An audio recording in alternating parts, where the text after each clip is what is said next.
Standard 6th Subject Computer.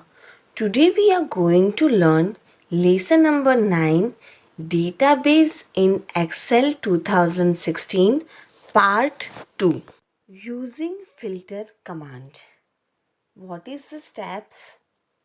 First, select the database to be filtered. Second, shorten filter group, you have to click on the data tab. Third, select the filter command.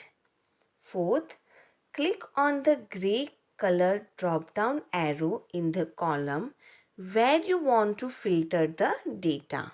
Fifth, deselect the data name not required and then click OK. Sixth, to display the original database, again you want your database, select clear filter option from the menu. Using advanced filter command. First, create a worksheet. Okay. Second, shorten filter group, click on data tab. Third, select advanced filter command. By default, the action button displays filter the list in place. Fourth, select the list range from C5 colon E11 showing in the worksheet. Okay. Fifth, select criteria range A1 colon C2. Sixth, click on OK. The result will be displayed in the place of database range.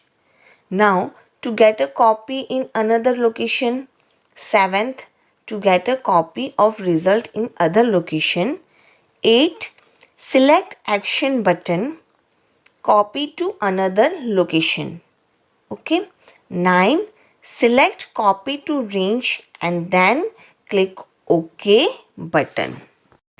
We can get the complete data back once again when we remove the filter. For this, what we do? Click on the data tab, filter option from shorten filter group, and then second, select the filter option. Thank you.